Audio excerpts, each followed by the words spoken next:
పేరు విన్నారా? ఎవరిది గ్రంథం అది? ఎవరి గ్రంథము? హిందువుల గ్రంథమా? కరెక్టా? ఎవరి గ్రంథం?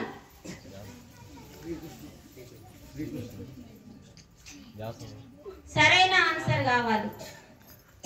భగవద్గీత ఎవరి గ్రంథము? నేను అడిగింది ఎవరు రాశారని అడగలే. చూడండి అసలు ఎంత గొప్పదైన, చెప్పండి, జీవన గ్రంథం. ఇంకా దగ్గరికి వచ్చింది ఆయన. అది మానవ గ్రంథం, హిందువుల గ్రంథం కాదు. ఎవరు రాశారని అడగలే నేను, ఎవరి గ్రంథము అన్నా. ఆ గ్రంథంలో అసలు ఏముంది? జీవన గ్రంథం అన్నాడు ఆయన. ఎందుకంటే అందరికీ జీవం ఉంటుంది కాబట్టి జీవనకు అందుకే దగ్గరికి వచ్చారు అన్న. మానవ గ్రంథం అంటే హిందూ, ముస్లిం, క్రిస్టియన్ తేడా లేకుండా హిందువులతో పాటు అందరి గ్రంథం, ఏకైక గ్రంథం భగవద్గీత.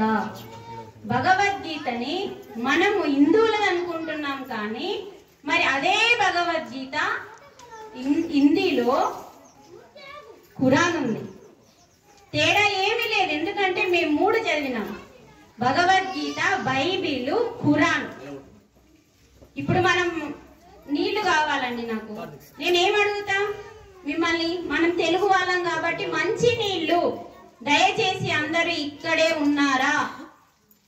మీ జీవితానికి, మీ దుఃఖాన్ని, మీ ఆరోగ్యాన్ని తొలగించే మాటలు ఇక్కడ మనం తెలుసుకుంటున్నామండి ఈరోజు. తప్పకుండా అందరూ శరీరాలతో పాటు మనస్సుతో ఇక్కడే ఉండండి దయచేసి. ఆ శబ్దం చూడండి, కొంచెం వెళ్ళండి అక్కడికి. మీరందరూ ఎంత ఇక్కడ శ్రద్ధతో ఉంటారో మీకంత జ్ఞానం అందుతుందండి. పిల్లలు ప్లీజ్ కూర్చోండి. ఇప్పుడు నాకు దాహం వేస్తే అమ్మ మంచి నీళ్ళు ఇయ్యో అని ఎలా అడుగుతానో, ఒక ముస్లిం వస్తే మంచి నీళ్ళు అడుగుతాడా? ఏమంటాడు? పానీ అంటాడు. అవునా? అవునా? పానీ అలా భాష. అలాగే క్రిస్టియన్స్ వస్తే ఇంగ్లీష్ మాట్లాడతారు. వాటర్.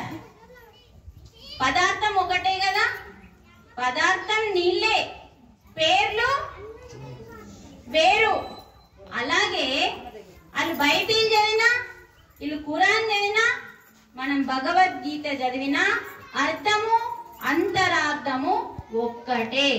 మరి అంతము అంతరార్థము ఒక్కటే అంటున్నా, ఒక్కటి ఏంటివి ఈరోజు మనం తెలుసుకుందాం. భగవద్గీత ఉందా ఇక్కడ? గుడి పెద్దవాళ్ళు ఎవరో చెప్పండి, ఉన్నదా ఇక్కడ? చూద్దాం ఒకసారి. సరే, వీలైతే అందుబాటులో ఉంటే భగవద్గీతని చూడాలి, చదవాలి, ఆచరించాలి. అసలు ఎందుకు భగవద్గీత చదవాలి? భగవంతుడు మన కోసం ఎందుకు ఇచ్చిండు? ఏ యుగానికి ఇవ్వని గీత కేవలం మనం ఉన్న యుగం పేరేంటండి? కలియుగం. మనం ఉన్న యుగం పేరేంది? కలియుగం. మరి కలియుగం అని ఎందుకు పెట్టిండ్రు అంటే కలి పరిపాలిస్తున్నాడు కాబట్టి. కలి అంటే రాక్షసుడు. అవునా అమ్మా? మనం త్రేతాయుగంలో లేము ఇప్పుడు. మనం ఉన్న యుగం పేరు కలియుగం. మన యుగాన్ని పరిపాలించే మహానుభావుడు రాక్షసుడు. మరి రాక్షసుడు పరిపాలించినప్పుడు మానవుని లోపల ఎవరి గుణాలు వస్తాయి? దేవుని గుణాలు వస్తాయా, రాక్షసుని గుణాలు వస్తాయా? వెరీ గుడ్ కదా. మన అమ్మ ఇంట్లో ఎట్లా ప్రవర్తిస్తే పిల్లడికి ఆ మాటలు వస్తాయి. తల్లిని బట్టి పిల్ల అంటారా లేదా? తల్లి రోజు భగవద్గీత చదివి మంచి మాటలు చెప్తే ఆ పిల్లడు మంచిగా తయారవుతాడు. అదే తల్లి బూతు మాటలు తిడుతూ ఉంటే ఆ బూతు మాటలు వాడు నేర్చుకుంటాడు. అంటే ఇక్కడ పిల్లాడిదా తల్లిదా? మరి ఇక్కడ మన తప్పేం లేదండి. పరిపాలించే కలి పురుషుడు కాబట్టి మనందరి అవతారాలేమో మానవ అవతారం కదా. మరి మన లోపల ఏ గుణాలు ఉన్నాయో తెలుసుకుందాం. కామము, క్రోధము, లోభము, మోహము, మదము మాత్సర్యం. తమో గుణము, రజోగుణము, సత్వగుణము. ఇలా మన లోపల 9 గుణాలు రాక్షస గుణాలు. ముఖ్యంగా ఈ 3 గుణాలు పక్కకు పెడదాం. తమో గుణము, రజోగుణము, సత్వగుణం పక్కకు పెడదాం. 6 గుణాలని అరిషడ్ వర్గాలు అంటారు. విన్నారా పేరు ఎప్పుడన్నా? అరిషడ్ వర్గాలు అంటారు. ఇవే తిన్నాం కదా, మా కామము, క్రోధము, కోపం వస్తుందా లేదా? అసూయ వస్తుందా లేదా? వస్తుంది. చూడండి, వీటి గురించి ఇవి మనకు లాభం చేస్తాయా, నష్టం చేస్తాయా అంటే ఈ యుగాన్ని పరిపాలించే వాళ్ళని బట్టి మనకు ప్రతి మనిషి లోపల ఇవే లక్షణాలు ఉన్నాయి. మా లోపల లేవు అన్న వాళ్ళు ఒక్కసారి చేతిలో పట్టండి. మా లోపల కోపం లేదు, కామం లేదు. కామం అంటే స్త్రీ పురుషుల సంగమము కాదండి, అత్యాస, కోరిక. అత్యాస అంటే విపరీతమైన కోరికలు. ఎదుటివాడు కారు కొన్నాడంటే నాకు ఇప్పుడు కావాలి, అర్హత లేకపోయినా అప్పు చేసన్నా అది కామం అంటే. చక్కగా వివరంగా తెలుసుకుందాం ఈ రోజు అన్ని విషయాల గురించి. ఆ చిల్డ్రన్స్ ఎవరి పిల్లలు కొంచెం కూర్చోబెట్టుకోండి. మీరేం చేస్తున్నారంటే ఆ పిల్లలు తిరిగేసరికి మీ ధ్యాస అంతా గోవింద అవుతుంది. అదదు చక్కగా కూర్చునే పిల్లల్ని కూర్చోబెట్టుకోండి. కొంచెం నాకు సహకరించండి. మధ్య మధ్యలో ఇలా డిస్టర్బెన్స్ అయిందంటే క్లాస్ కూడా గోవిందని. ఓకేనా? ఇప్పుడు మనం భగవద్గీత దగ్గరికి వద్దాం. మళ్ళీ త్రేతాయుగము, దానికంటే ముందు కృతాయుగము అంటే సత్యయుగము, తర్వాత రాముడు వచ్చిండు కదా త్రేతాయుగము. అప్పుడు మనకి భగవద్గీత రాలేదండి. తర్వాత ద్వాపర యుగం అంటే కృష్ణుడు వచ్చిన యుగం. వచ్చిండా లేదా కృష్ణుడు భూమి మీదకి? సాక్షాత్తు నారాయణుడు భూమి మీదకి కృష్ణుని రూపంలో వచ్చిన యుగం పేరు ద్వాపర. సాక్షాత్తు నారాయణుడు రాముని రూపంలో వచ్చిన యుగం పేరు త్రేతాయుగం. ఈ 2 యుగాలలో సాక్షాత్తు భగవంతుడే భూమి మీదకి వచ్చిండా లేదా? ఎందుకు వచ్చిండు మరి? మనం తక్కువైనా మన దేని కొరకు వచ్చిండండి రాముడు? దేని కొరకు? తల్లులు చెప్పాలి. రావణ అంటే ఏంటిది? మనిషా? అధర్మం కదమ్మా. రావణుడు అంటే ఎవరు? అధర్మం. రాముడు అంటే ఎవరు? మొన్న ప్రాణ ప్రతిష్ఠ అయింది కదా అయోధ్యలో. ఏం చెప్పిండు మనకి? ఏం సందేశం ఇచ్చిండు? బాల అంటే ఏం చెప్పిండు అక్కడ? చిన్న వయసులో ఉన్న విగ్రహాన్ని నిలబెట్టిండు, ప్రాణ ప్రతిష్ఠ చేసిండు. అంటే మళ్ళొక్కసారి ధర్మం గురించి, ధర్మాన్ని ప్రాణ ప్రతిష్ఠ చేసిండు, బాల ప్రతిష్ఠ కాదండి. మనం తెలుసుకోవాల్సిన సత్యం ఏంటంటే ధర్మం తప్పిపోతుంది. మరొక్కసారి అయోధ్యలో ఆ రామాలయంలో ధర్మాన్ని ప్రాణ ప్రతిష్ఠ చేసిండు. అవునా కాదా చెప్పండి? మనం విగ్రహంని చూడొద్దండి, ధర్మం. రాముడు అంటే ఏంది? విగ్రహం కాదు, ధర్మం. మరి ఆ ధర్మం ఎందుకు వచ్చింది భూమి మీదకి? అధర్మం ఒక్క పాదం తప్పింది కాబట్టి. 4 పాదాలు ఉంటదండి ధర్మం. ఏమైంది? రావణాసురుడు ఏం చేసిండు? అమాయకులందరినీ చంపుతున్నాడు కాబట్టి ఆ రాముడు అనే ధర్మము భూమి మీదకి వచ్చింది, అధర్మాన్ని నాశనం చేయడానికి. అప్పుడు భగవద్గీతతోని పని లేదు, ఎందుకంటే సాక్షాత్తు ధర్మమే భూమి మీదకి వచ్చింది కాబట్టి అధర్మాన్ని నాశనం చేసి రామాయణము అనే జ్ఞానాన్ని తల్లితో ఎలా ఉండాలి, తండ్రితో ఎలా ఉండాలి, భర్తతో ఎలా ఉండాలి, భార్యతో ఎలా ఉండాలి, పిల్లలతో ఎలా ఉండాలి, సమాజంతో ఎలా ఉండాలని చక్కగా నేర్పిన యుగమే త్రేతాయుగం. అసలు మీకు అర్థమవుతుందా ఫస్ట్ నేను చెప్పేది? ఇంకా కొంచెం వివరించన్నా. తల్లులు మీరే, అర్థమవుతుందా చక్కగా? మీరేం తలకాయలు ఊపకపోతే నేనేం అర్థం చేసుకోవాలా? కొంచెం గట్టే చెప్పండి. ఓకే, ఇంత సంతోషం. అందుకని అప్పుడు భగవద్గీత రాలే. నెక్స్ట్ కృష్ణుడు వచ్చిండు. అప్పుడు ధర్మం ఏమైంది? 2 పాదాలు ధర్మం ఉంది, 2 పాదాలు అధర్మం ఉంది. కాబట్టి కృష్ణుడు వచ్చిండు. కృష్ణుడు దేని కొరకు వచ్చిండంటే, ఇలా మనం ఎంతమందిని చంపుదాము అని చెప్పి జ్ఞానాన్ని బోధించడానికి వచ్చిండు. కానీ జ్ఞానము అలా నెత్తికెక్కలే.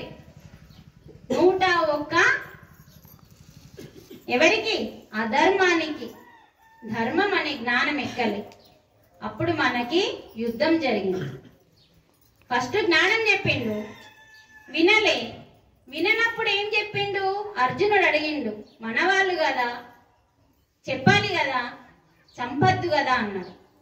చెప్పినా కూడా వినని వాడికి, చెప్పినా కూడా వినలే. ఫస్ట్ చెప్పి చూసిండు, ఒకటిసారి కాదు ఎన్నోసార్లు చెప్పి చూసిండు. చెప్పినా కూడా వినని వానికి దండనే ధర్మము అన్నాడు కృష్ణుడు. ఆ దండనే యుద్ధము, ఆ దండనే మరణము అన్నాడు కృష్ణుడు. వీళ్ళందరూ సావాల్సిందే అన్నాడు. ఎవరు కావాలి? అధర్మంలో ఉన్న ప్రతి ఒక్కరూ సావాల్సిందే అని చెప్తే అర్జునుడు ఒప్పుకోలే.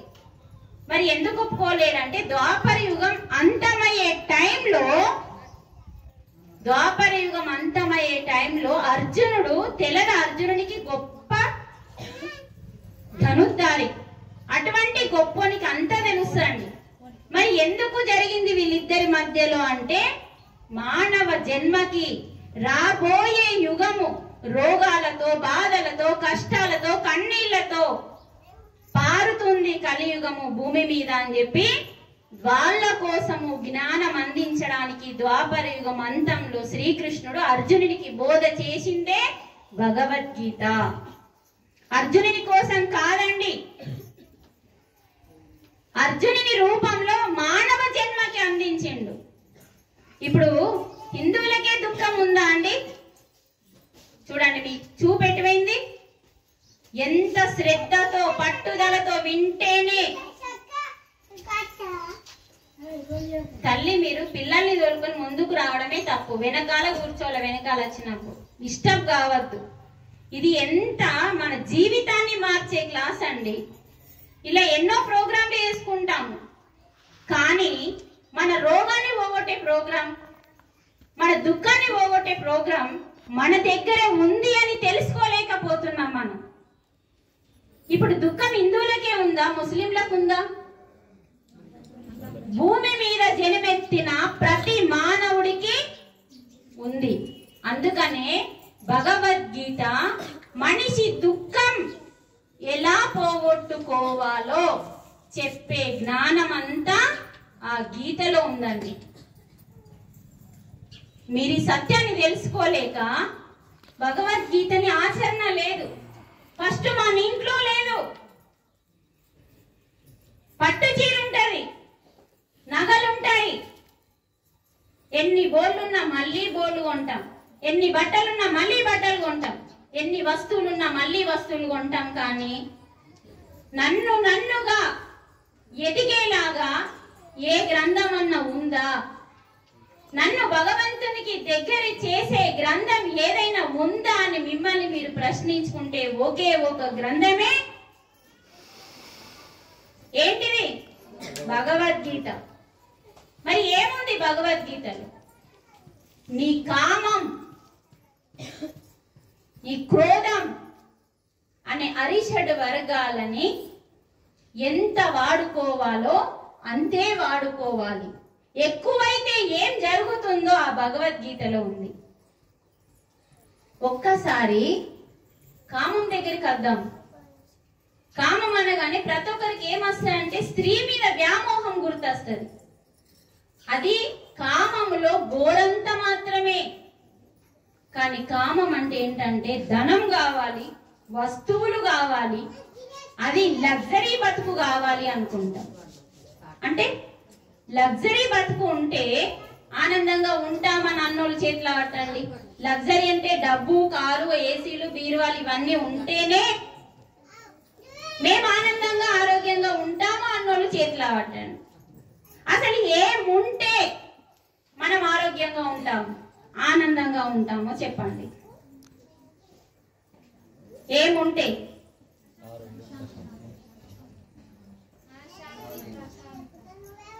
మనశ్శాంతి, ప్రశాంతం. అవి ఎట్లా వస్తాయి? సరే, వాస్తవం. మంచి ప్రశ్న, మంచి సమాధానం చెప్పింది. మనశ్శాంతి ఒకటి. ఎక్కడన్నా కొనుక్కుంటే దొరుకుతాయా? మరి ఎలా వస్తాయి మీకు? అవి ఎక్కడున్నాయి? అంతరంగంలో ఉన్నాయి. చెప్పండి. మనం ఎంచుకునే మార్గం బట్టి. Very good.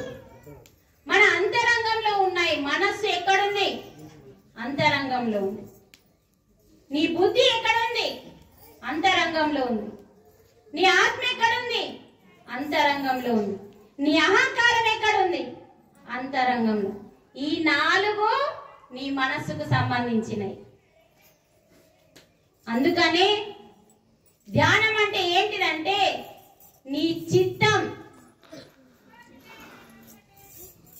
చిత్తము చేసే వృత్తిని ఆపేయడమే ధ్యానం.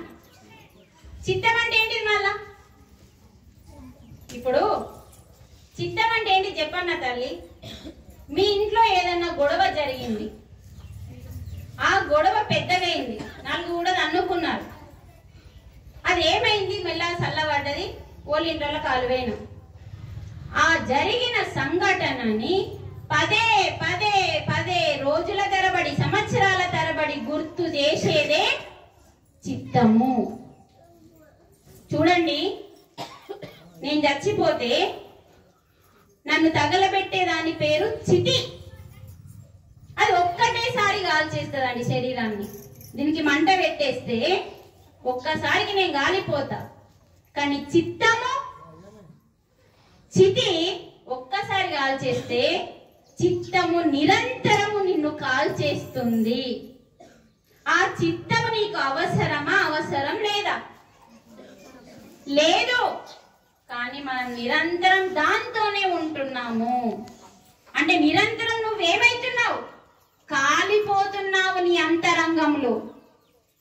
మరి అది చేసే పని పేరేంటిదంటే నిరంతరం జరిగిపోయిన చెత్తని గుర్తు చేయడం దాని పని. వృత్తి అంటే పని. మరి చిత్తము చేసే పనిని ఆపాలా వద్దా? చెప్పండి. మీరు ఇలా ఉంటే నేను ఇలా చెప్తానండి. మీరు ఇలా ఉంటే నేను ఇంకా హుషారుగా చెప్తా. మిమ్మల్ని బట్టి క్లాస్ వస్తుంది తల్లి. స్వామి చెప్పిండు, మనం ఎంచుకునే మార్గాన్ని బట్టి మన ప్రవర్తన ఉంటది అని. నేను ఎంచుకున్న మార్గం దైవ మార్గం, నాశనం కాని మార్గం నేను ఎంచుకున్నది. ఇది 9 రోజులు ఉంటుంది, కానీ జీవితాంతం ఉండాలి అంటే అది నీ అంతరంగంలో నిలపాలి. ఇదంతా బాహ్యం, నీ అంతరం ఇంకొకటి ఉంది. కొంచెం శ్రద్ధ పెట్టండి, హుషారుగా ఆన్సర్లు ఇవ్వండి. ఎక్కడున్నాం అసలు? ఇప్పుడు నేను ఎక్కడ ఆగిపోయినా చెప్పండి ఒకసారి.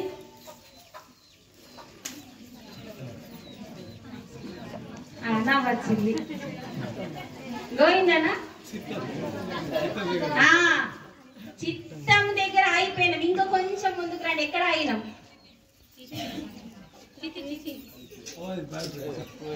చూసారా? మీరందరూ ఇలా లేరు. ఎక్కడికి వెళ్ళండి మీరందరూ? అప్పుడప్పుడు ఇలా చెక్ చేస్తా అన్నట్టు మిమ్మల్ని. ఎందుకంటే అంత కష్టపడి నేను ఇక్కడికి వస్తే మీరు ఇక్కడ ఉండకపోతే నేను వచ్చే లాభం మొరుకొని గోడలకి చెప్పన్నా. ఎక్కడున్నారో చెప్పన్నా. నేను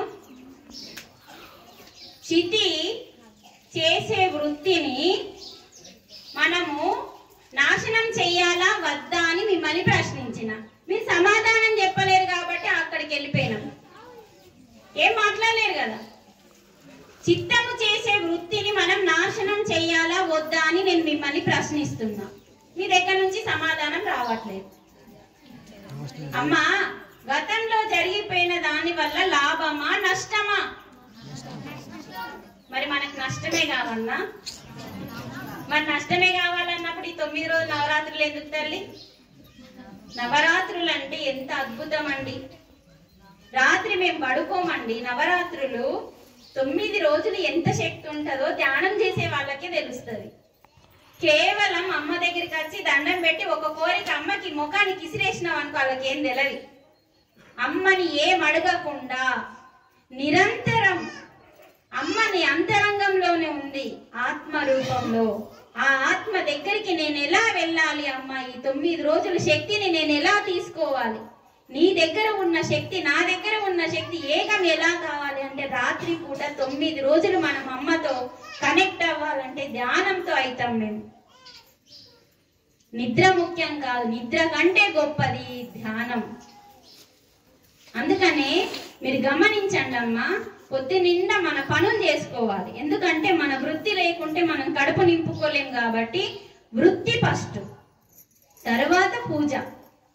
ఆ వృత్తిని ఇప్పుడు నీ పనంతా పక్కకెత్తేసి నువ్వు పూజ చేస్తా అంటే దేవుడికి నచ్చుతుందా? నచ్చది. అసలు నువ్వు పూజని పక్కకు పెట్టి నీ వృత్తినే ఒక పూజగా చేస్తే అది కర్మయోగము అన్నాడు కృష్ణుడు భగవద్గీతలో 3వ అధ్యాయం. నువ్వు చేసే కర్మని, నువ్వు చేసే వృత్తిని ఒక యోగంగా అంటే ఆ పనితో కలిసిపోయి చెయ్యు, అదే కర్మయోగము, అదే పూజ అన్నాడండి. అంత గొప్పదండి భగవద్గీత. చేసే ప్రతి పని. ఇప్పుడు నేను ఎందుకు ఇన్నిసార్లు మీరు ఇక్కడ ఉన్నారా అంటున్నానంటే, నేను చెప్పేటప్పుడు నా మాటల మీద నాకు ధ్యాస లేకుంటే నా మాటలు వంకరగా వస్తాయి. అసలు ఏం చెప్పానో నాకు ఇక్కడ రాదు. నా ధ్యాస అంతా నా క్లాస్ మీద ఉంది కాబట్టి నిరంతరం అనర్గళంగా జ్ఞానం వస్తుంది. అదే మీరు వింటే మీకు ఇదంతా నెత్తికెక్కుతుంది, ఏ ఆలోచన రాదండి. ఆ చిత్తం కొంచెం సేపు పక్క జరుగుతుంది అన్నట్టు మీరు ఇక్కడ ధ్యాసతో వింటే. చూడండి ఎంత గొప్ప పాయింట్ ఇది. ఆ కాసేపు అన్న చిత్తం పక్కకెత్తేయండి, ధ్యాసతో వినండి, అసలు ఏ ఆలోచన రాదండి. మీరు గమనించండి, ఇక్కడ మనం 2 గంటలు నిరంతరం క్లాస్ లో విన్నామనుకోండి, అసలు కాళ్ళు నొయ్యాయి, చేతులు నొయ్యాయి, వినాలనిపిస్తుంది, వినాలని అనిపించకుండా అలాంటి స్థితే రాదు. అదే ఒక పెళ్లికి వెళ్ళండి, పోయేటప్పుడేమో ఫ్రెష్ గా తయారైపోతాము, వచ్చేటప్పుడు ఎందుకు? ఇక్కడేం జరుగుతుంది? ఎనర్జీ తీసుకుంటున్నాం. ఎందుకంటే చిత్తంని పక్కకెత్తేసి భగవంతునికి, జీవుడికి దేవుడికి ఉన్న బంధాన్ని మనం తెలుసుకుంటున్నాం. అక్కడ ఎనర్జీ డౌన్ కాదు. ఒక పెళ్లికి వెళ్ళినా, ఒక షాపింగ్కి వెళ్ళినా మనం ఎందుకు డల్ అయిపోతున్నామంటే అక్కడ ప్రతిదీ చూస్తాము, అవసరం లేని చెత్తని చూస్తాము. అప్పుడు ఈ కంటి ద్వారా ఎనర్జీ వెళ్ళిపోతుంది, చెవుల ద్వారా చెత్తని వింటాం. అందుకే 3 కోతులు ఏం చెప్పిండు మహాత్ముడు? చెడు వినకు. ఇక పెళ్లికి పోయి నుంచి నోరు బంద్ ఉంటుందా అండి మనకి? వారిని ఇది ఎప్పుడు కొన్నవే చీరే, నాకు ఈ కలర్ లేదు కదా, మనం కొనుడే కాదు. ఆ నుంచి మొదలైందంటే ఆ పెళ్లికి వెళ్ళి వచ్చేంత వరకు తినేటప్పుడు కూడా ఇటు తింటావు, ఇటు మాట్లాడు. చూడండి, మన ఎనర్జీని డౌన్ చేసుకోకుండా ఎలా ఉండాలో నేర్పేదే భగవద్గీత. ధ్యానం కూడా మనం ఒక చోటుకి వెళ్తున్నాము, అక్కడ మనం ఎనర్జీని పోగొట్టుకోకుండా మన పనిని చేసుకొని వచ్చేయాలి. చూడండి, మన పని, ఇప్పుడు నేను ఒక పని చేస్తున్నా, నాది ఒక జాబ్ అనుకోండి. నేను వెళ్ళి ఒక ఫైల్ ని కంప్లీట్ చేసి రావాలి. నా పని ఏందో నేను వెళ్ళి ఆ ఫైల్ ని కంప్లీట్ చేసి వస్తే నాకు ఆవగింజంత ఎనర్జీ ఖర్చు అవుతుంది. కానీ ఆ ఫైల్ కంప్లీట్ చేసేటప్పుడు ఎన్ని చెత్త ఆలోచనలు వస్తాయండి, అప్పుడు ఎక్కువ ఎనర్జీ. మీరు గమనించండి తల్లి, ఉదయం లేచి నుంచి బ్రష్ వేస్తాం, ఎన్ని ఆలోచనలు. బ్రష్ వేసేటప్పుడు ఆలోచనలు, బాత్రూంలకు పోయి నుంచి ఆలోచనలు. అసలు ఏ పని చేసేటప్పుడు ఆ పనిలో నువ్వు లీనమైతున్నావా అంటే లేదు.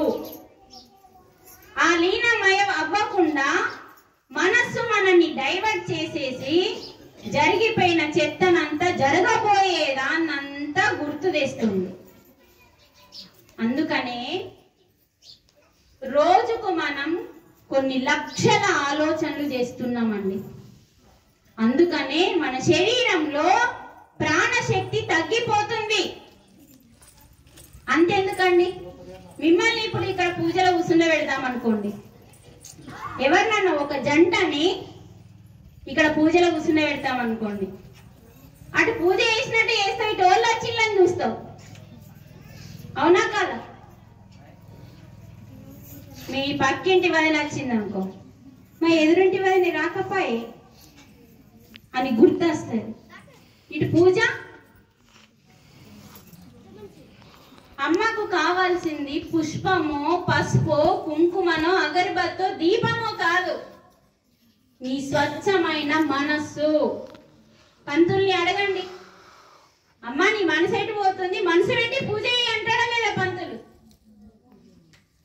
అది అసలు అది ఉంటే కదా, ఉండనితే కదా. అందుకనే మనం ఎంత ఆర్భాటంగా చేసినామా, ఎంత లగ్జరీగా చేసినామా అన్నది ముఖ్యం కాదు, ఎంత మనస్సు పెట్టి చేసినాము అన్నదే ముఖ్యం. ఇక్కడ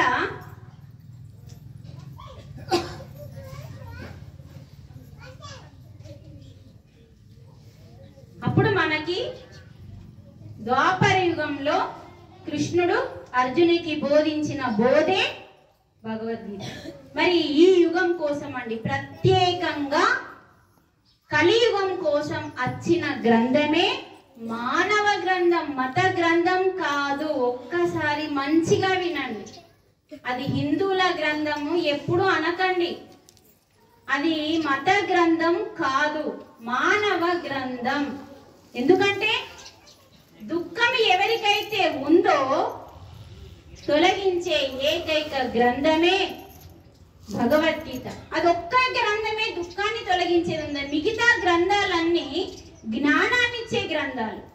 ఇది జ్ఞానంతో పాటు దుఃఖాన్ని తొలగిస్తుంది, జ్ఞానం ఇస్తుంది, దుఃఖాన్ని తొలగిస్తుంది. ఇప్పుడు చూడండి, మనం కట్టెలపోయి అంట పెట్టినామండి, మంట రావట్లేదు అంటే ఏమొస్తుంది? పొగ.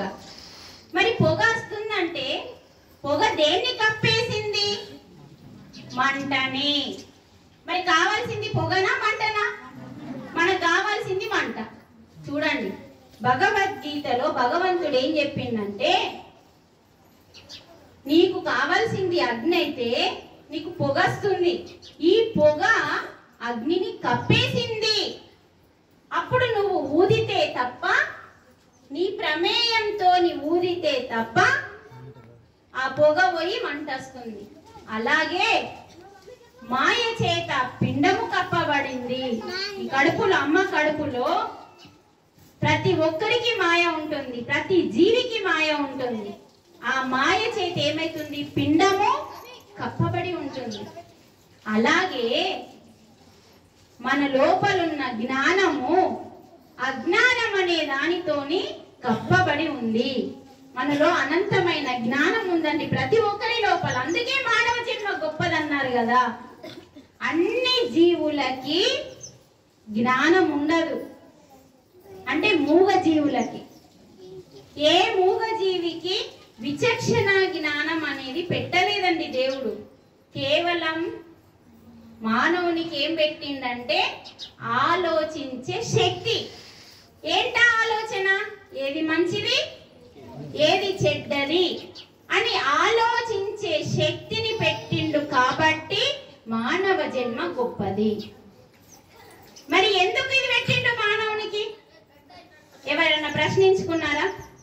సరే, ఏ జీవికి పెట్టలేడు, కేవలం మానవునికి మాత్రమే ఎందుకు పెట్టిండు అంటే, ప్రతి జీవి అడ్డంగా ఉంటాయండి. చూడండి, కోడిని చూసినా, మేకను చూసినా, పులిని చూసినా, పందిని చూసినా, కుక్కను చూసినా, నక్కను చూసినా, ప్రతి జీవి వెన్నుపూస అడ్డంగా ఉంటుంది. కేవలం చెట్టు, మనిషి మాత్రమే నిటారుగా ఉంటాయి, అంటే నిలువుగా ఉంటాయి. అంటే ఈ కేవలం నిలువుగా ఉన్న కేవలం మనిషికి మాధవుడు అయ్యే ఛాన్స్ ఉంది కాబట్టి, మనిషి మాధవుడు అయ్యే ఛాన్స్ ఉంది కాబట్టి ఏది మంచిదో ఆలోచించి మంచి వైపు ఎప్పుడైతే వస్తావో నువ్వే మాధవుడు అవుతావని భగవద్గీత చెప్తుంది మనకి. అందుకనే ఇప్పుడు చూడండి, కేవలం మన కలియుగం కోసమే భగవద్గీత వచ్చిందమ్మా. వేరే యుగాలలో దేవుడు ఉన్నాడు, మరి ఈ యుగంలో రాక్షసుడు పరిపాలిస్తున్నాడు కాబట్టి మనము అన్ని యుగాలలో వాళ్ళని చంపేసిండు. రాముడు వచ్చి రావణుని చంపేసి రాక్షసులందరినీ చంపిండు. అలాగే కృష్ణుడు వచ్చి వాళ్ళతోని పాండవులు కౌరవులందరినీ, కానీ ఇక్కడ అలా కాదు. ఇక్కడ ఎంతమందిని చంపుతాము, చంపాల్సింది మనుషులని కాదు అని కృష్ణుడు మనస్సులలో ఉన్న అజ్ఞానాన్ని చూడండి. అందరి లోపల, ప్రతి ఇంటి లోపల రాక్షస గుణాలతో మనిషి ఉంటే మరి అందరినీ చంపితే ఎవరుంటారండి ఇక్కడ? అందుకనే భగవంతుడు ఏం చేసిందంటే ఆ భగవద్గీతని భూమికి పంపించింది. మనలో ఉన్న అజ్ఞానాన్ని చంపడానికే సాక్షాత్తు కృష్ణుడు భూమి మీదకి వ్యాస భగవానుని రూపంలో. అసలు భగవద్గీత రాసింది ఎవరండి? కాదు, భగవద్గీత ఎవరు రాసిండు? మొన్న వేండియుడు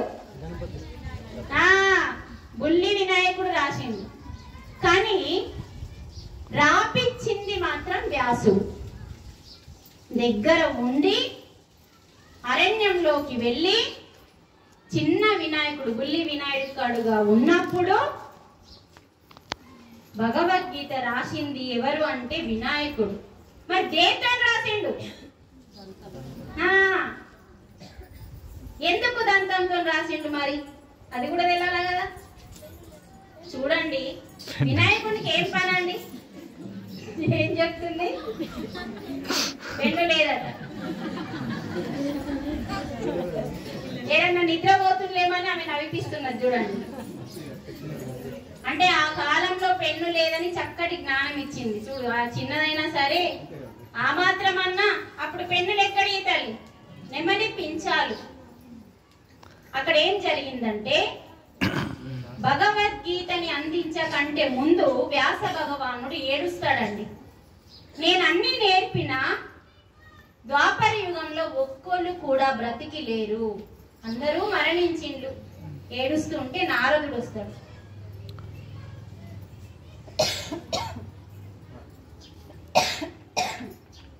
అన్ని ఇచ్చినావు కానీ అసలు తీయలేము. అసలుది జ్ఞానం. జ్ఞానమే ఉంటే నీది నాది అని ఎందుకు పోట్లాడతారు? అది లేకనే ధర్మం లేదు. జ్ఞానం ఉంటే ధర్మం ఉంటది. అప్పుడు నువ్వు ధర్మాన్ని ఇవ్వు అని చెప్పిండు, జ్ఞానాన్ని ఇవ్వు అని చెప్పిండు నారదుడు. అప్పుడు వ్యాస భగవానుడు ఏం చేసిండంటే కృష్ణుడు అందించిన జ్ఞానాన్ని గుర్తు చేసుకున్నాడు. కృష్ణుడు ఎప్పుడు జ్ఞానాన్ని అందించిండో మీకు గుర్తుందా? నిద్ర వస్తుందా? ఎప్పుడండి? యుద్ధంలో. తల్లులు వంట చేస్తే సరిపోతుంది కాదు, ఇది కూడా తెలుసుకోవాలి. కృష్ణ భగవానుడు యుద్ధంలో కాలాన్ని ఆపేసిండు. అర్జునుడు ఏడిస్తే కాలాన్ని ఆపేసి కృష్ణ భగవానుడు అర్జునుడితో యుద్ధాన్ని ఆపేసి జ్ఞానబోధ చేసిండు. ఆ జ్ఞానం వల్లనే కదా మళ్ళీ అర్జునుడు యుద్ధం చేసిండు. ఆ యుద్ధంలో చెప్పిన జ్ఞానాన్ని అప్పుడు ఎవరు రాయలేరు, యుద్ధం కాబట్టి. ధ్యానంలో కూర్చొని వ్యాస భగవానుడు మూడవ కన్నుని, అంటే ఆత్మ కన్ను, శరీరానికి 2 కన్నులు, ఆత్మకి నిలువుగా ఒక కన్ను ఉంటదండి. శివుడి లాగా ప్రతి ఒక్కరికి ఉంటదండి. వ్యాస భగవానుడు ఆ 3వ కన్నుని ఓపెన్ చేసుకొని యుద్ధంలో ఏ జ్ఞానాన్ని బోధించిండో మొత్తం గుర్తు చేసుకొని అప్పుడు బ్రహ్మ దగ్గరికి వెళ్తాడు. బ్రహ్మ దగ్గరికి వెళ్తే ఈ జ్ఞానాన్ని భూమి మీదకి అందించాలి గ్రంథం రూపంలో అంటే ఇది నాతోని అయ్యే పని కాదు అంటాడు బ్రహ్మదేవుడు. జ్ఞానానికి ప్రతీక అసలు వాళ్ళు బ్రహ్మ సరస్వతులు. మరి నాతో కాదు అన్నారంటే అవుతుంది, కానీ దాని పనికి ఒకరి కారణం. ఎవరు ఏ పని చెయ్యాలో కూడా ఒక నిర్ణయించబడుతుంది కదండి. అందుకనే మీరు వెళ్ళండి అంటే కైలాసానికి పంపిస్తారు. కైలాసంలో కుమారస్వామి గణపతి ఉంటారండి, చిన్న పిల్లలు. అప్పుడు వాళ్ళిద్దరికి పరీక్ష పెడతాడు. దేనికి పరీక్ష అంటే బుద్ధికి. చూడండి, ఆ చిన్న పిల్లలిద్దరికి జ్ఞానానికి బుద్ధికి పరీక్ష పెట్టి ఎవరు గెలిస్తే వాళ్ళు అర్హులు అని చెప్పి.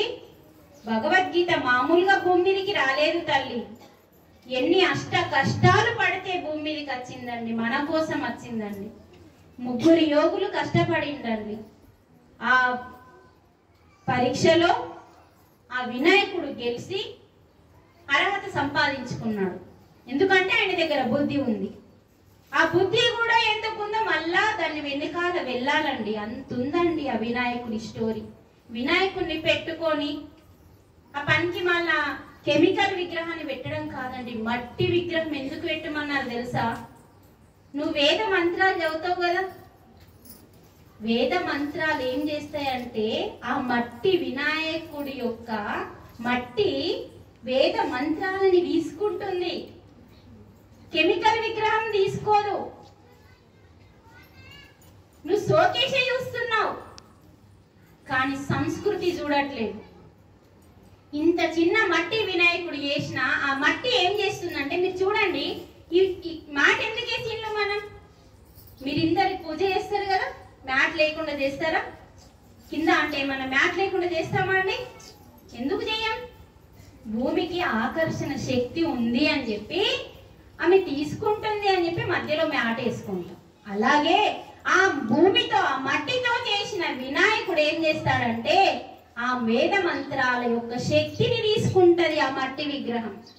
తీసుకొని ఆ 21 పత్రాలు ఉత్తి గరకనే కాదండి, తులసి ఎన్నో రకాల 21 పత్రాలని ఆ యొక్క భగవానునికి సమర్పించిన పత్రాలలో ఎక్కడా లేని ఆయుర్వేదం ఆ 21 పత్రాలలో ఉన్నాయి. కాబట్టి ఆ మట్టి వినాయకుడిని ఈ పత్రాలని మనం తాగే నీళ్ళల్లో నిమజ్జనం చేస్తే ఆ నీళ్ళు ఏం చేస్తాయి? ఆ మంత్ర శక్తిని తీసుకుంటాయి, ఆయుర్వేదాన్ని తీసుకుంటాయి. ఆ నీళ్లు తాగిన రోజు ఈ వర్షాకాలంలో కొత్త నీళ్లు వస్తాయి. కాబట్టి మనిషికి దగ్గులు, సర్దులు, వైరస్లు రాకుండా కాపాడడానికి వచ్చిన పండగ వినాయక పండగ. అలా చేసినామా? అలా చేసినామా? మనం ఒకప్పుడు డబ్బా నీళ్ళు తాగలేదండి. మనం ఏమంటాం? వాగు కదా, తియ్యటి నీళ్లు అందులో నిమజ్జనం చేయడం అన్నట్టు. మనకి ప్రతి పండుగ ఆరోగ్యాన్ని ఇవ్వడానికి, జ్ఞానాన్ని ఇవ్వడానికే ప్రతి పండుగ అండి, షోకేస్ కి కాదండి. ఇక్కడ నువ్వెంత మనసు పెట్టి చేస్తావో ఆ మనసే శక్తిగా మారి ఈ స్థలాన్ని శక్తిగా మారుస్తుందండి. అందుకనే మనకి ఆ వినాయకుడు సిద్ధమైన భగవద్గీత రాయడానికి. సరే నువ్వు సిద్ధమైనవు కానీ నేను ధ్యాన స్థితిలోకి వెళ్ళి ఆగకుండా చెబుతాను వినాయక, నువ్వు రాయగలుగుతావా అంటాడు. అప్పుడు వినాయకుడు చిన్నోడు కాదేమన్నా, శరీరం చిన్నదే కానీ ఆత్మ ఉన్నతమైంది. అప్పుడు ఓ రాయగలుగుతాను అంటాడు. చిన్న పిల్లలు చాలా మంది ఉన్నారని అందుకని వినాయకుని గురించి చక్కగా చెప్తున్నారు. తెలాలండి, ప్రతి ఒక్క గొప్ప విషయం తెలాలి మనకి. అలా వినాయకుడు సిద్ధమైన తర్వాత ఒక అరణ్యంలోకి వెళ్తారండి. అరణ్యంలోకి అందరికీ దూరంగా వెళ్ళి స్టార్ట్ చేస్తారు.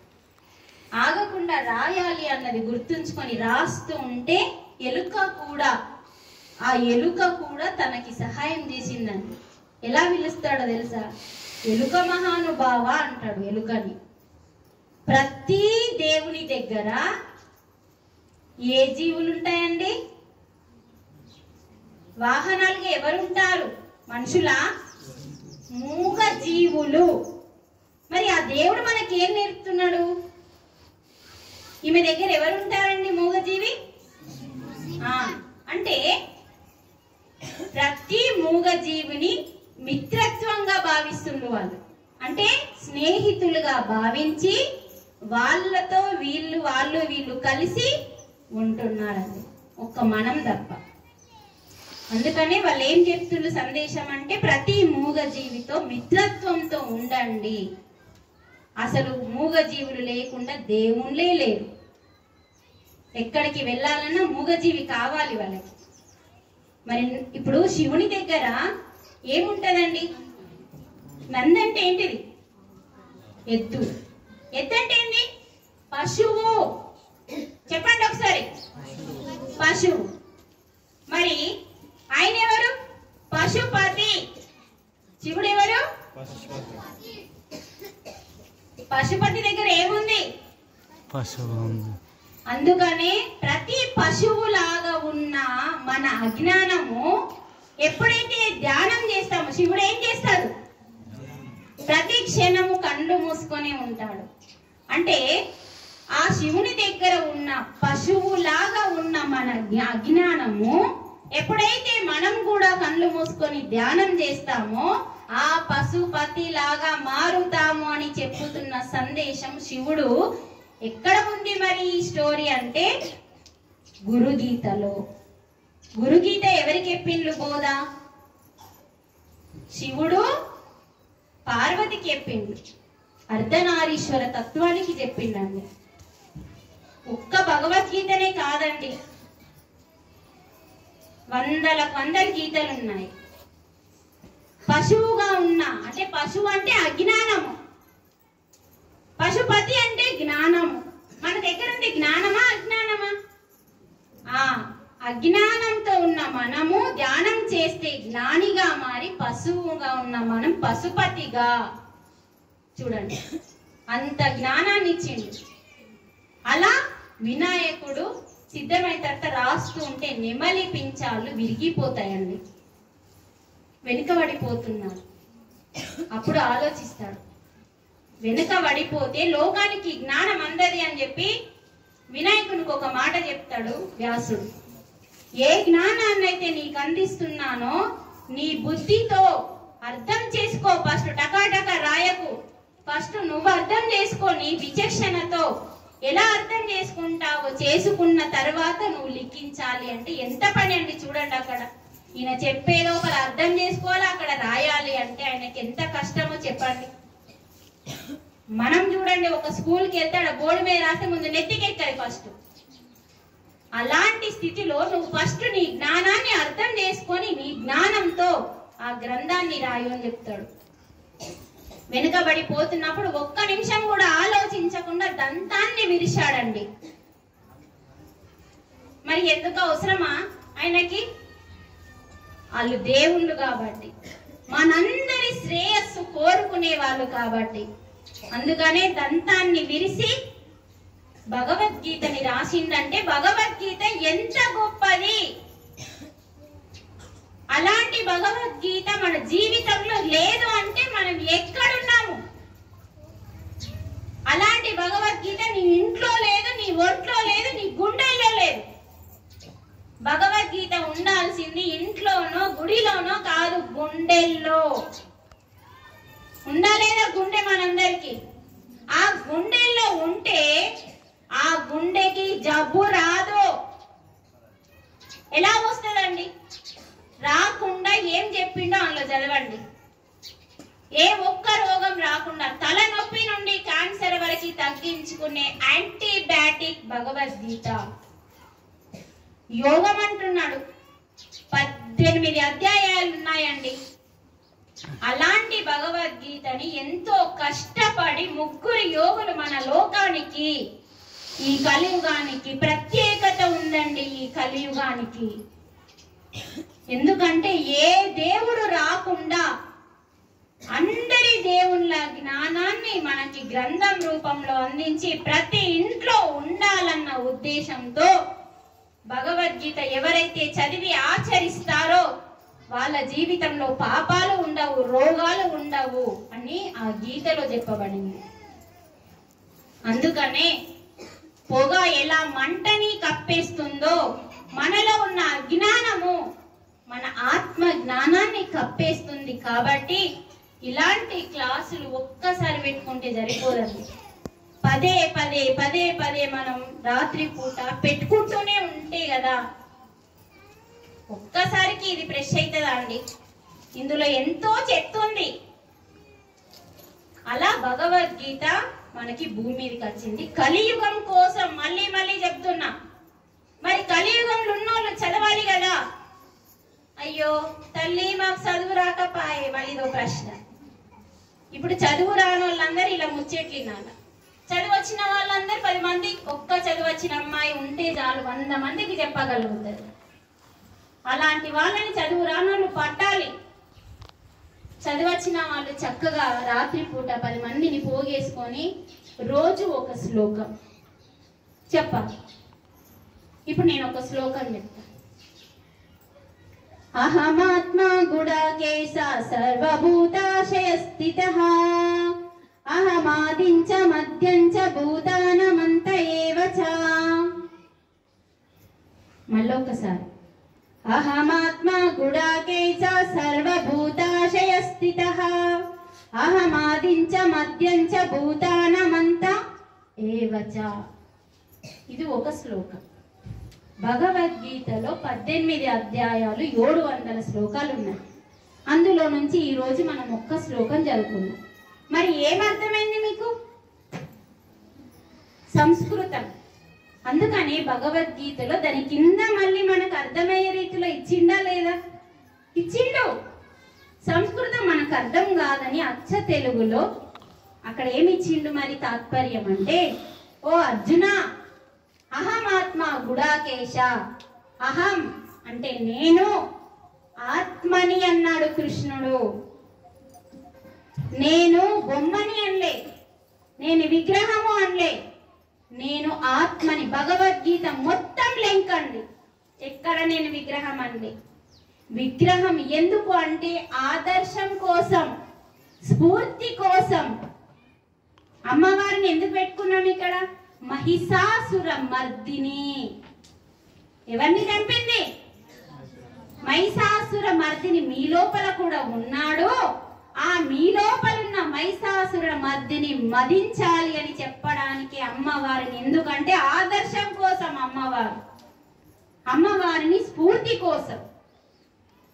ఒక వీరబ్రహ్మం గారిని ఎందుకు నిలబెట్టుకుంటాం? ఒక గాంధీ ఫోటో ఎందుకు పెట్టుకుంటాం?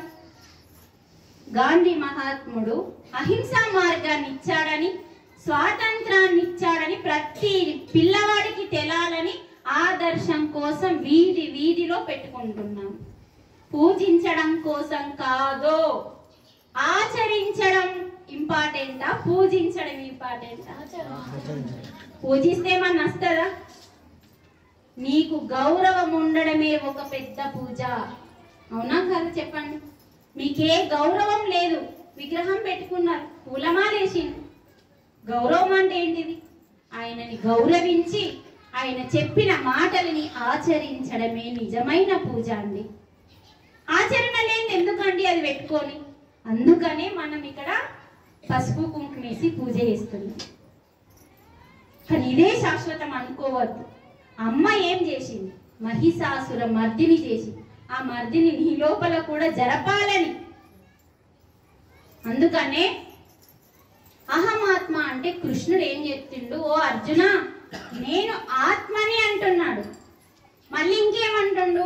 అహమాత్మ గుడాకేశ, నిద్రని జయించిన వాడా, సర్వభూత శయ స్థిత అంటున్నాడు. అంటే సర్వము ఈ లోకంలో ఉన్న అన్ని జీవులలో, భూతాలలో. భూతం అంటే ఏంటిది? భూతాలు అంటే ప్రాణులు, దయ్యం కాదు. అంటే ఈ భూమి మీద ఉన్న అన్ని ప్రాణులలో నేనే నివసిస్తున్నాను ఆత్మగా హృదయంలో అన్నాడు. చూడండి ఆ శ్లోకం ఏం చెప్తుందంటే ప్రతి జీవిలో ప్రతి ఒక్కరి హృదయంలో వాళ్ళలో ఉన్న ప్రాణమే ఆ ఆత్మ నేనే అంటున్నాను. వాళ్ళని సృష్టించింది, వాళ్ళని నడిపించేది, వాళ్ళని అంతం చేసేది కూడా నేనే అంటున్నాడు పరమాత్మ. కృష్ణుడు అంటే పరమాత్మనే కదా, అవునా? డౌటా? అంటే ఇక్కడ మనకు దేవుడు ఏం చెప్తుండు ఆ శ్లోకం రూపంలో, అన్నింటిలో నేనే ఉన్నాను కాబట్టి ఏ జీవిని హింస చేసినా నన్ను హింస చేసినట్టే. అందుకనే కదా మనం ఈ దీక్ష తీసుకొని సత్యం తెలుసుకొని 21 రోజు పాటించి మన మిగతా రోజులు గోవింద. దీక్ష అంటే ఏంటిది? దీక్ష అంటే ఏంటిది? ఒక మాల, ఒక డ్రెస్ కాదండి, ఒక పట్టు. దీక్ష అంటే ఏంటిది? ఒక పట్టు. ఏంటా పట్టు? ఇక్కడ ఏం నియమాలు చేస్తున్నావు దీక్షలో? ప్రతి ఒక్కరిని ఏమని పిలుస్తారు? అమ్మ స్వామి, చెల్లె స్వామి, అయ్య స్వామి. చెల్లె స్వామి, అక్క స్వామి, అయ్య స్వామి, అమ్మ స్వామి, నాన్న స్వామి. స్వామి స్వామి స్వామి అంటే ఏంటిది? స్వామి అంటే ఏంటిది? దేవుడు కాదా? అయ్యో, స్వామి అని దండం పెడుతున్నామా లేదా దేవునికి? అంటే మిమ్మల్ని ఏమని పిలుస్తున్నారు వీళ్ళు దీక్షలో ఉన్నోళ్ళు? దేవుడా, అమ్మ దేవుడా, చెల్లి. అది వాస్తవం అండి. ఎందుకంటే ప్రతి హృదయంలో ప్రతి ఒక్కరి లోపల ప్రాణంతో ఉన్నానని చెప్తుండు భగవద్గీతలో భగవంతుడు. ఇది ఎవరు తయారు చేసిండండి? పేరు చెప్పద్దు, మనిషి. ఎవరు? ఇది దేవుడు తయారు చేయలేదా? ఈ దేవుణ్ణి ఎవరు తయారు చేసిండు? మనిషి. మనిషిని ఎవరు తయారు చేసిండు? కదా. ఇప్పుడు దేనికి ఎక్కువ ఇంపార్టెంట్ ఇవ్వాలి? ఎవరికి ఎక్కువ ఇంపార్టెంట్? దేవుడు చేసింది, మీరు తయారు చేసిన దాంట్లో దేవుడు ఉన్నాడని పూజిస్తున్నాము. అదే దేవుడు మనల్ని తయారు చేసి మన లోపల దేవుడు ఉన్నట్ట లేనట్ట? ఒప్పుకుంటున్నారా? అంటే నిన్ను నువ్వు గౌరవించుకోమని చెప్తుండు దేవుడు. నిన్ను నువ్వు తక్కువ అంచనా వేసుకోవద్దు. నువ్వెప్పుడు తక్కువ దానివి, తక్కువ వాళ్ళను కాదు. ఎందుకంటే మీరు ఒక విషయం వినండి, ఇక్కడ నేను చెప్పుతున్నది గొప్పది కాదు.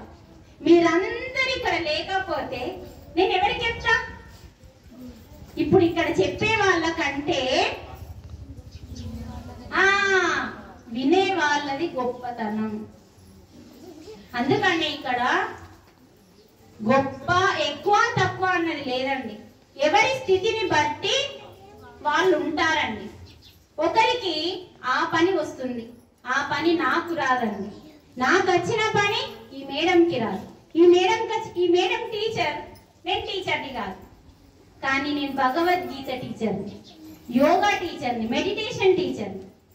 యోగా మెడిటేషన్ టీచర్ని నేను, టీచర్లకి టీచర్ని నేను. ఎందుకంటే ప్రతి స్కూల్కి వెళ్తా, ప్రతి కాలేజీకి వెళ్తా. భగవద్గీత ఎక్కడ బోధించబడుతుందో అక్కడ కృష్ణుడు అర్జునుడు ప్రత్యక్షమవుతారని చెప్పడం జరిగింది గీతలో. అంటే ఎవరి గొప్పతనం వారిది. ఈమె ఏం చేస్తుంది తెలుసా? తను టీచర్, తనకి ఎంత చక్కటి అవకాశం అంటే తన పిల్లల్ని, కడుపులో పుట్టిన పిల్లలు కాదండి, తన పిల్లలంటే బడి పిల్లలు, ఆ పిల్లల్ని అందరినీ ధ్యానం చేయించి సన్మార్గంలోకి తీసుకెళ్తుంది. ఎంత మంచి అవకాశం అండి ఆమెది. ఆమె పని ఆమెది, అది ఆమె గొప్పతనం. నా పని నాది, ఇది నా గొప్పతనం. అందుకే ప్రతి ఒక్కరిలో గొప్పతనం ఉంది, దాన్ని వెలికి తీయాలి, బయటకి తీయాలి. మీరేమనుకుంటారంటే ఒకళ్ళు ఫస్ట్ వచ్చింది స్టేట్కో, జిల్లాకో, స్కూల్కో, కథ ఇక వాళ్ళని చూసి మనం తక్కువైపోతాం. ఎప్పుడు కావద్దు. అక్కడైనా శ్రద్ధ అనే పెట్టుబడి పెట్టిండు పిల్లాడు, అందుకు ఫస్ట్ వచ్చింది. నువ్వు పెట్టలే, అంతే తేడా. ఇప్పుడు నువ్వు పెడితే నువ్వు వస్తావా లేదా? ఈ సత్యాన్ని తెలుసుకోవాలి. కానీ అయ్యో వాడు ఫస్ట్ వచ్చిండు నేను రాకపోతేనని నువ్వు దుఃఖించద్దు. ఇదే చెప్తుంది భగవద్గీత. నీ దుఃఖాన్ని తొలగించే జ్ఞానం అందులో ఉంది. చూడండి, ఆ శ్రద్ధ పెట్టిందంతే, నువ్వు పెట్టలే. అది పెడితే నువ్వు ఫస్ట్ వస్తావు. అదేంటో తెలుసుకోవాలి. వాడు ఎట్లా ఫస్ట్ వచ్చిండు అసలు అని సత్యం తెలుసుకోవాలి. ఆ సత్యం తెలుసుకొని ఆ సత్యం వైపు వెళ్ళాలి. అప్పుడు వెళ్తే నువ్వు ఫస్ట్. ఇక్కడ దుఃఖం ఉందా అంటే మనకు తెలుస్తలేదండి ఎలా వెళ్ళాలి. భగవద్గీత చదివితే అందరికీ తెలుసు, నేను చదువుతున్నాను కాబట్టి. నా జీవితం అంతా నేను ప్రమాణం చేసుకున్నాను. నా జీవితం అంతా నేను ప్రమాణం చేసుకున్నాను. నా జీవితంలో మొత్తం భగవద్గీత తప్ప వేరే ఏమీ ఉండదు.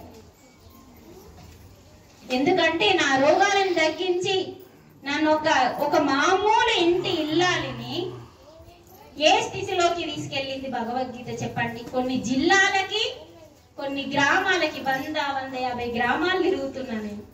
ప్రతి గ్రామంలో ఉన్న ప్రతి స్త్రీ భగవద్గీత చదవాలి. చదివి వారిని వారు ఉద్ధరించుకోవాలి. ఉద్ధరేదాత్మనాత్మానమన్నాడు గీతలో. ఎవరిని వారే, దేవుడు వచ్చి ఉద్ధరించడు అన్నాడు. ఎవరిని వారే ఉద్ధరించుకోవాలి. అందుకనే మన దగ్గర ఇప్పుడు ఒక అబ్బాయికి, ఒక తండ్రి అమ్మాయికి పెళ్లి చేయాలండి. ఆయన ఉన్నంతలో పెళ్లి చేయడం అనేది ఉందనుకోండి. ఒక తండ్రి మామూలుగా ఉన్నాడు మేడం, ఓకే థ్యాంక్ యూ. ఒక తండ్రి అమ్మాయికి పెళ్లి చేయాలి. ఎంతలో ఉన్నాడో అంతలో పెళ్లి చేయడాన్ని మోహము అంటారు. కానీ ఆ తండ్రి పక్కింటోళ్ళు గంత ఘనంగా చేసింది, ఇక్కడ నాకు ఆసర లేదు అసలు. ఉన్నంతలో చేస్తే ఓకే, కానీ 10 లక్షలు వడ్డీకి తెచ్చి పెళ్లి చేసింది. ఇప్పుడు ఏమైంది? ఆ జీవితం దుఃఖం స్టార్ట్ అయిందా లేదా? అయిందా లేదా? అంటే ఇక్కడ మనం ఆలోచించాల్సిన విషయం ఏంటంటే, మన స్తోమత ఎలా ఉంది, ఎంత ఉంది. ఇప్పుడు ఈ స్వామి కారు కొన్నాడు, కొనుక్కోవాలి నేను కూడా అనుకోవడం తప్పు కాదండి. అలా కష్టపడాలి.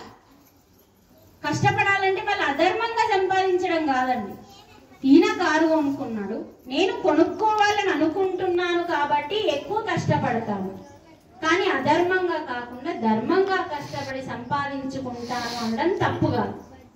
కానీ ఈయన కొనంగానే ఈయన కారు ఎప్పుడు ఖరాబ్ అవుతుందో, ఈయన కారుకు అద్దం పలగాల, ఈయన కారుకు లొట్టలు పడాలా, ఈయన కారు ఎట్లా కొనే అని మన లోపల స్టార్ట్ అయితే ఆ కారు కొన్నాడో లేదా నేను కొనాలి అన్న అధర్మంతో మనం ఎప్పుడైతే సంపాదిస్తామో దాన్నే మనం మదము మాత్సర్యము అంటామండి.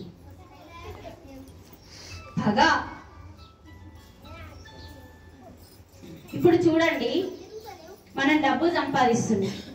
కొందరు ఏం చేస్తారంటే, లోభం అంటే ఏంటిదంటే కామము, క్రోధము, లోభం. లోభం అంటే ఏంటిదంటే చూడండి, అన్ని మన లోపలనే ఉన్నాయి. ఇప్పుడు ఒక అబ్బాయో అమ్మాయో, ఒక అబ్బాయి ఫ్యామిలీ తయారైంది, పెళ్లి చేసుకున్నాడు, పిల్లలైండు, డబ్బు సంపాదిస్తున్నాడు. కొంచెమైనా పిసినాడు, ఏం చేస్తున్నాడు? డబ్బుల్ని ఆదా చేస్తున్నాడు. అమ్మ ఆదా చేస్తున్నది దేని కొరకు అంటే, ఎప్పుడన్నా అవసరం పడితే కావచ్చు, ఎవరికన్నా అవసరం పడితే కావచ్చు అన్న ఉద్దేశంతో ఆయన డబ్బు దాచిపెడుతుంది. లోభము అంటే పిసినారితనం. అంటే ఆ డబ్బు నీకు అవసరం పడ్డది, అత్యవసరం పడ్డది నీకు, లేకుంటే నీ పక్క స్నేహితుడు. అప్పుడు ఏం చేస్తావంటే, పిసినారిగా ఉన్న నువ్వు ఆ పిసినారి రూపంలో దాచిపెట్టిన డబ్బును తీసి నీ పక్కోళ్ళకి అత్యవసరమైనప్పుడు యూజ్ చేస్తావు చూడు, అది నిజమైన లోభము. అదే నువ్వు అసలు నీకు అవసరమైనా కూడా ఆ డబ్బుని వీరివల్లకి తీయట్లేదు, అది ఉండకూడదు. అది మితిమీరిన లోభం అన్నట్టు. నువ్వు దాచబెట్టిందే యూజ్ చేసుకోవడానికి. అబ్బా ఈ డబ్బులు ఖర్చు అయితే మళ్ళీ ఎట్లా అని నీకు అత్యవసరం ఉన్నా కూడా, నీ ప్రాణాలు పోతున్నా కూడా, నీకు అత్యవసరం ఉన్నా కూడా నువ్వు యూజ్ చేయకపోవడమే మితిమీరిన లోభము. మన లోపల అరిషడ్ వర్గాలు ఉండాలండి. ఇప్పుడు కోపం అనేది చూడండి, పిల్లాడు బడికోతలేడు, ఆ కోపయించకపోతే ఎలా బడికి వెళ్తాడు? కానీ ఆ కోపము నిన్ను, నీ పక్క వాళ్ళని, సమాజాన్ని నాశనం చేసేలాగా ఉండాలి. ఫస్ట్ నిన్ను. ఒక్క మాట చెప్పండి, తన కోపమే తన శత్రువా, పక్కింటోని కోపం శత్రువా? ఒక్కసారి దీని గురించి ఆలోచించాల మీరు? తన కోపమే. అసలు ఈ వాడు ఎందుకు వాడిల్లండి? మరి పక్కింటోళ్ళ కోపం నీకెందుకు శత్రువు కాదు? అంటే ఎవరికి కోపం వస్తుందో, ఇప్పుడు ఈ చిన్న బాబు ఆయన మీదికి నాకు కోపం వస్తుంది, కోపం ఆయన మీదకి వస్తుంది, నేనేం చేసిన కోపం పడుతూనే ఉన్నా, కానీ నా గురించి నేను ఆలోచించట్లేదు. నష్టం అక్కడ ఆయన మీద నష్టపడుతున్నాను నేను అనుకుంటున్నా, కానీ నష్టం అంతా నాకు జరుగుతుంది. నష్టం అంటే ఏంటా నష్టం? తన కోపమే తన శత్రువు అన్నాడు. కోపం వస్తే ఏం జరుగుతుంది అసలు? ఎంతమందికి తెలుసు? చేతిలో పట్టండి. నీ కోపం వచ్చింది, అది శత్రువు అంటున్నాడు. శాస్త్రం ఉందా లేదా? చెప్పండి బేట, కరెక్ట్ చెప్పండి. కోల్పోతుంది. ఇంకా వెరీ గుడ్, బీపీలు, షుగర్లు, ఇంకా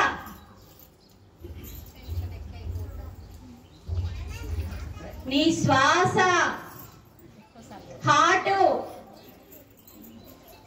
హార్ట్ బీటు పెరిగిపోతుంది. నీ శ్వాస రేపు తీసుకోవాల్సిన అన్ని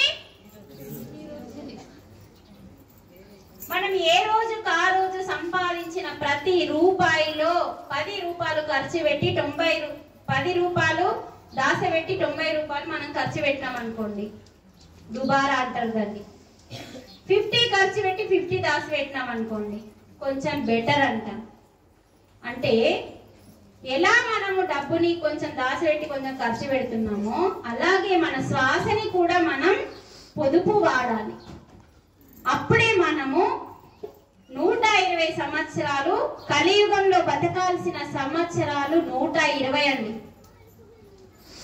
కలియుగంలో 6 అడుగుల అందగాడు అన్నారు. కలియుగంలో ఉన్న మానవుడు 6 అడుగులంట.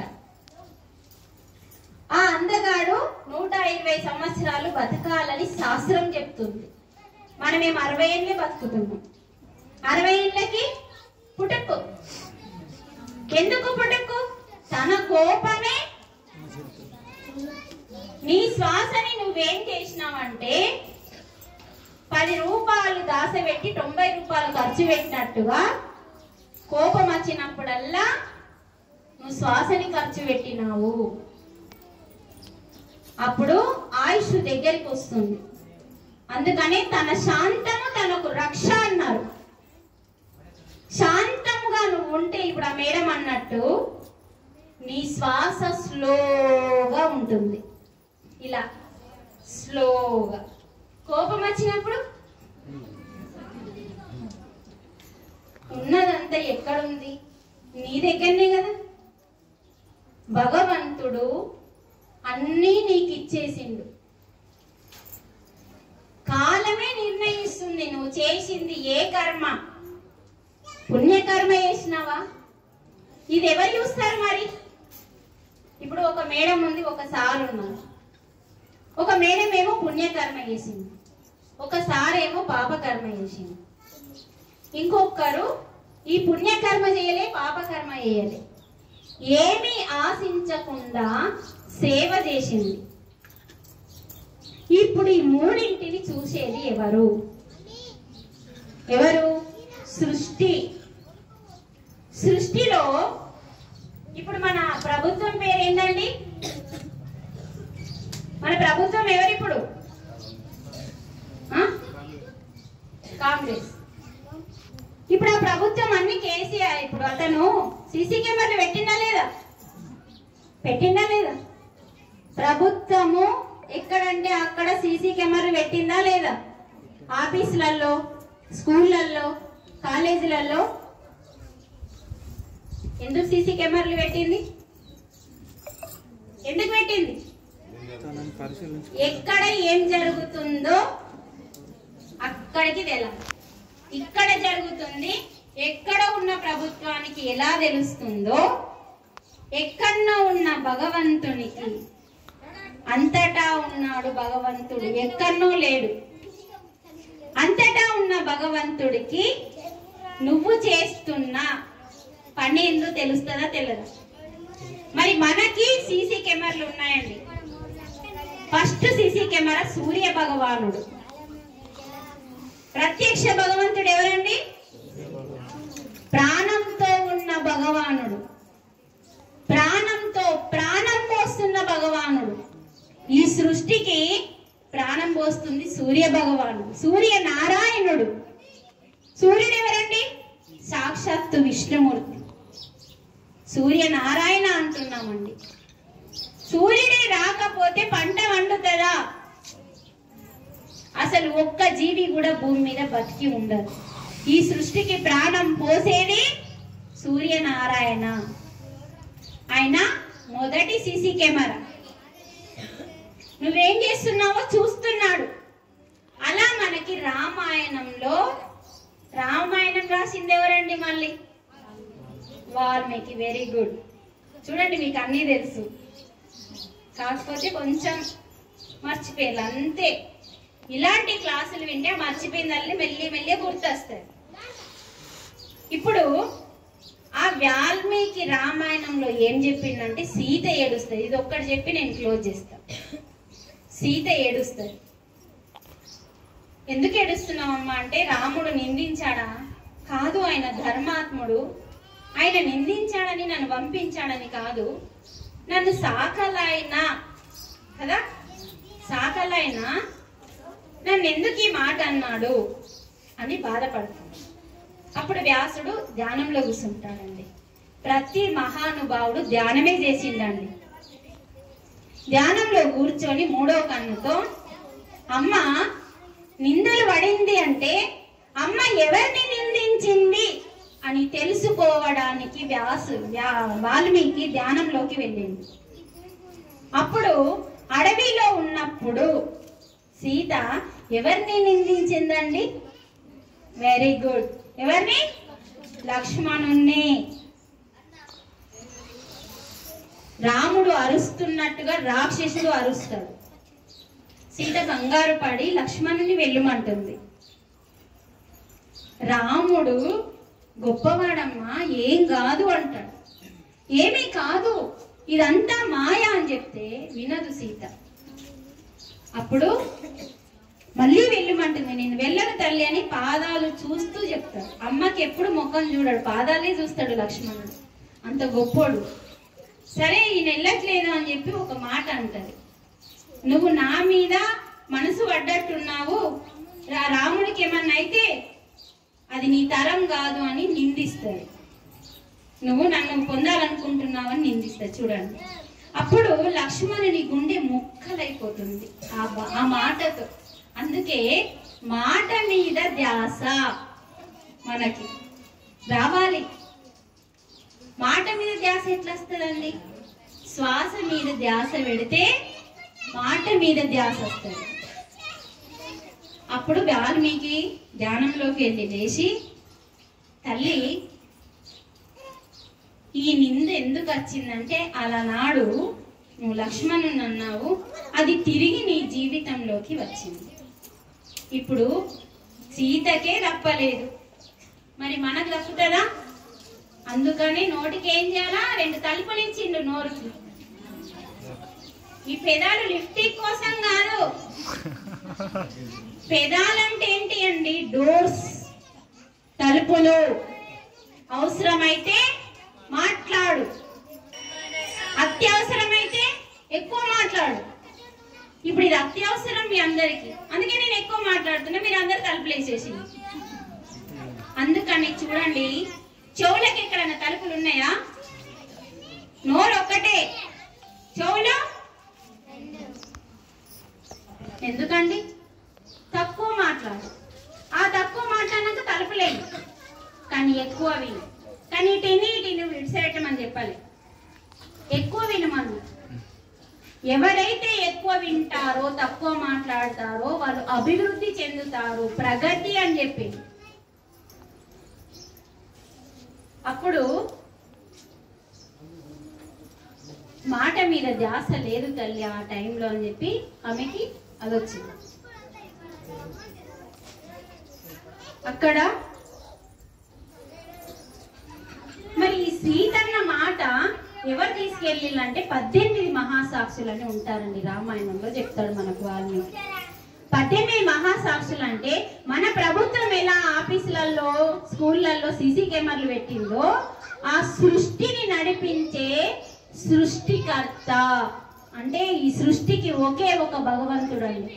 ఆ భగవంతుడు 18 మంది మహాసాక్షుల్ని ఈ మానవుడు ఏం చేస్తున్నాడో చూడండి, చూసి ఆ చేసిన కర్మని సృష్టిలోకి తీసుకెళ్ళి అది పండిన తర్వాత వాళ్ళ జీవితంలోకి పంపండి. వాళ్ళ పని అదే. ఈ 18 మహాసాక్షులు ఏం చేస్తారు? ప్రతిరోజు మనల్ని చూస్తూ మనం చేసిన పుణ్యకర్మని, పాపకర్మని, నిష్కామ కర్మని కూడా మూడింటిని మన జీవితంలో ఎవరు ఏ కర్మ చేస్తే సృష్టిలోకి ఫస్ట్ వెళ్తుందండి. అది వెళ్ళి అది పండిన తర్వాత, పాపం పండాలి అంటాం కదా, అలాగే పుణ్యం కూడా పండాలి. ఏ చెట్టు కన్నా పండిన పండు అంటుకుంటుందా అండి? నువ్వు తెంపకపోయినా నీ జీవితంలోకి వస్తుంది. అలాగే చేసే పని చేసేటప్పుడు ఇది పాపమా అంటే విచక్షణ లేకపోతే పాపం చేస్తాం, విచక్షణ ఉంటే పుణ్యం చేస్తాం. ఈ రెండు వద్దు అని జ్ఞానం ఉంటే నిష్కామ కర్మ చేస్తాం. ఇప్పుడు మీ అందరికీ చేసేదే నిష్కామ కర్మ. మీ అందరికీ నేనేం అందిస్తున్నా? జ్ఞానం. ఏంటిదండి ఇది? అన్నింటికంటే గొప్పది అన్నదానం కదా. కానీ అన్నదానం తిన్న తర్వాత ఆకలి అవుతుందా లేదా? 6 గంటలు అయిందనుకో, పెట్టినవ గుర్తుకొస్తుందా? పెట్టేటవ గుర్తుకొస్తుంది కదా. అందుకనే చాలు అంటామని గొప్పదండి. అన్నం ఎందుకు గొప్పది? పైసలు ఇస్తే చాలు అంటారా? బట్టలు ఇస్తే, ఏరని ఇస్తే చాలు చాలు అంటారా? అన్నం పెడితే ఇది నిండంగా ఇంకేడ పెట్టలేం కాబట్టి చాలు అంటున్నాము కాబట్టి గొప్పది అన్నాం. కానీ మళ్ళా ఆకలిస్తుంది కదా. అందుకనే దానికన్నా గొప్పది ఆత్మజ్ఞానము. అదే భగవద్గీత. ఆ గీతనే నేను మీకు ఇక్కడ అందిస్తున్నా. మరి మీరందరూ నాకు ఎన్ని డబ్బులు ఇస్తున్నారండి? మీరేం పెట్టుబడి పెట్టిందంటే శ్రద్ధ. లభతే జ్ఞానం. శ్రద్ధని పెట్టిండు కాబట్టి నేను చెప్పే జ్ఞానాన్ని మీరు పొందుతున్నారు. అంటే మీ అందరికీ నేను ఆత్మజ్ఞానాన్ని దానం చేస్తున్నాను. నిష్కామ కర్మగా, ఏమి ఆశించకుండా, ఉచితంగా. నేనే బస్సులో వచ్చిన, నేనే పోతా. ఇక్కడ ఒక్కటి కూడా నేను తీసుకోను. పండు కాబట్టి ప్రసాదం అని తీసుకుంటాం అంతే. అంతకు మించి ఇది ఎందుకు ఈ కర్మ అంటే నాకేం కావాలి? నాకు మోక్షం కావాలి. మోక్షం అంటే ఏంటిది? వాళ్ళ ఏమో కానీ కావాలి. మోక్షం అంటే పునరపి మరణం పునరపి జన్మం అనే కాలచక్రంలో ఇరుక్కోకుండా ఉండడమే మోక్షం. ఆ చక్రం నుంచి, ఇది కాలం అండి, ఈ కాల చక్రం తిరుగుతూ ఉంది. ఆ చక్రంలో వస్తున్నావు, చస్తున్నావు, వస్తున్నావు, పోతున్నావు. అది ఆపడమే మోక్షం. మరి అది ఎప్పుడు అవుతుందండి? జ్ఞానం. ఎప్పుడైతే భగవంతుని జ్ఞానం నీకు మొత్తం అవపోసన చేసుకుంటావో, ఆ జ్ఞానం ఏం చెప్తుంది భగవద్గీత? జ్ఞానాగ్ని దగ్ధ కర్మాణం. అంటే నీ జ్ఞానం ఎంతెంత పెరుగుతుందో, జ్ఞానం అంటే అగ్ని. మన లోపల ఆకలైందని ఎట్లా తెలుస్తుందండి? జఠరాగ్ని ఉంది. ఆకలైందని చెప్పడానికి జఠరాగ్ని ఉంది. కోరిక కామాగ్ని ఉంది. ఇంకొక అగ్ని ఉంది, జ్ఞానాగ్ని ఉంది మన లోపల. ఆ జ్ఞానం అనే అగ్ని పెరుగుతున్నా కొద్దీ, పంచుతున్నా కొద్దీ పెరుగుతుంది. నీ గ్రామంకి ఎందుకు వచ్చి పంచుతున్నా? నాకు పెరగాలి కాబట్టి.